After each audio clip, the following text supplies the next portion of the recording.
দর্শক এই মুহূর্তে যারা আমাদের সাথে যুক্ত আছেন আপনারা দেখতে পাচ্ছেন আমরা সরাসরি এই মুহূর্তে যুক্ত আছি রাজধানীর সায়েন্স ল্যাব থেকে, এবং সায়েন্স ল্যাব আপনারা দেখতে পাচ্ছেন যে এখানে রীতিমতো রণক্ষেত্রে পরিণত হয়েছে সায়েন্স ল্যাব এবং নিউ মার্কেটের যে অংশটি আছে। এই মুহূর্তে আপনারা দেখতে পাচ্ছেন যে আন্দোলনরত শিক্ষার্থীরা তাদের যে প্রস্তুতি রয়েছে রুখে দাঁড়াবার জন্য ছাত্রলীগের কর্মীদের, সেই প্রস্তুতি তারা নিচ্ছেন এবং দফায় দফায় কিন্তু সংঘর্ষ লেগেই চলেছে।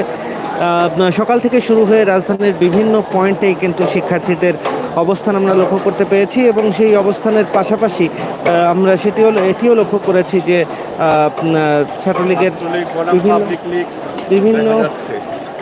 বিভিন্ন পয়েন্টেই কিন্তু ছাত্রলীগের কর্মীরা তাদেরকে ছত্রভঙ্গ করে দিয়েছে। একই সাথে দর্শক আপনাদেরকে জানাতে চাই যে মাত্র যারা আমার সাথে যুক্ত রয়েছেন, শুধুমাত্র রাজধানীরই চিত্র নয়, এটি রাজধানী ব্যতীত রাজধানীর রাজধানীর বাইরেও বিভিন্ন এলাকাতে ছাত্রলীগ বাহিনী এখানে পিস্তল গান নিয়ে তারা এখানে এসেছে। আমি যখন সামনে গিয়েছি সম্মুখে দেখলাম তারা পিস্তল বের করেছে, পিস্তল বের করে আমাদের দিকে মারার তাক করার চেষ্টা করতেছিল। আমি নিজে দেখেছি, দেখেন আমারও হাত খালি।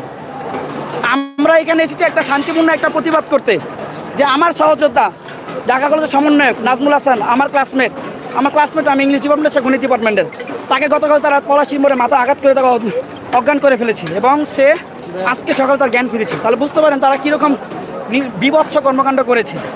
আজকে যখন আজকে ঢাকা কলেজ শুরু থেকে, আজকে ছাত্রলীগ তো আজ থেকে না, ছাত্রলীগ তো গতকালকের আগে থেকে শুরু করছে, কিন্তু আজকের এই অবস্থা পরিণত হলো কি করে? আজকের অবস্থা হচ্ছে তাদের হামলার একটা ফলাফল, তারা ছাত্রদেরকে উস্কে দেওয়ার একটা ফলাফল, ছাত্রদেরকে উস্কে তারা নিজের হামলা করেছে। তো ছাত্ররা কি বসে থাকবে? এটা সোনার বাংলার। আমরা ৭১-এ পাকিস্তান আমাদেরকে আক্রমণ করেছে, আমরা প্রতিরোধ করে আমরা স্বাধীন হয়েছে, আমরা সেই বাঙালি। আপনারা কি দমে যাবেন কিনা? আমরা কেন দমে যাবো? আমাদের তো যৌক্তিক দাবি। মাননীয় প্রধানমন্ত্রী ২০১৮ সালে দেখেছিলেন যে নরবের অবস্থা ছাত্র আন্দোলন